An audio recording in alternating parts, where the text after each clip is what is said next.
جو اللہ کے دیے کو کافی سمجھے وہ کبھی کسی کا محتاج نہیں ہوتا۔ جس کو احساس نہ جگائے اس کو پھر کون جگا سکتا ہے؟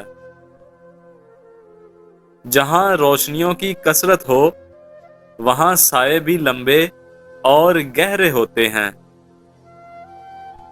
اللہ سب جانتا ہے، دلوں کے حال بھی اور خیالوں کے راز بھی۔ دولت کی نمائش وہی کرتے ہیں جن کے پاس دولت کے سوا کچھ بھی نہیں ہوتا۔ مفلسی بھی تہمت ہے بیٹیوں کے لیے، کیونکہ اگر باپ غریب ہو تو رشتے نہیں تانے ملتے ہیں۔ حضرت علی رضی اللہ تعالیٰ عنہ فرماتے ہیں کہ عقل مند ہے وہ شخص جو انجام سوچ کر کام کرے۔ ہم تعلیم خرید سکتے ہیں لیکن عقل خدا کا عطا کردہ تحفہ ہے۔ مصیبت اگر انسان کو دولت مند نہیں تو عقل مند ضرور بنا دیتی ہے۔ عورت کو عزت رب نے تحفے میں دی ہے اور مرد کو کمانی پڑتی ہے۔ جب عقل پر پردہ پڑ جائے تو سمجھانے والا آدمی سب سے برا لگنے لگتا ہے۔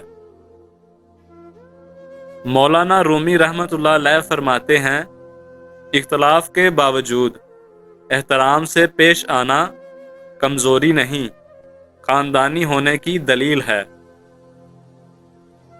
عقل کو خواہش پر فضیلت حاصل ہے، کیونکہ عقل زمانے کو تمہارے ہاتھوں میں دے دیتی ہے، جبکہ خواہش تمہیں زمانے کا غلام بنا دیتی ہے۔ جلال الدین رومی رحمۃ اللہ علیہ فرماتے ہیں، مجھے پسند ہیں وہ لوگ جو اپنے آپ میں مگن رہتے ہیں، سازشیں نہیں کرتے، نفرتیں نہیں پھیلاتے، بس اپنی دنیا میں خوش اور مطمئن رہتے ہیں۔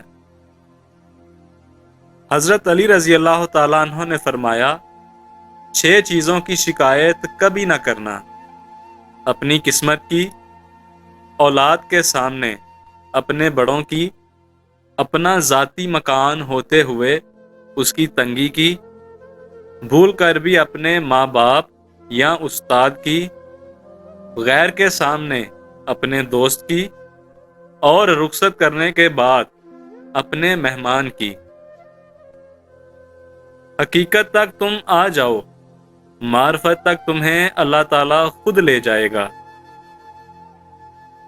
معافی مانگنا یہ ظاہر نہیں کرتا کہ آپ غلط اور دوسرا صحیح ہے، بلکہ یہ ظاہر کرتا ہے کہ آپ کے رشتے کی اہمیت آپ کی انا سے بڑھ کر ہے۔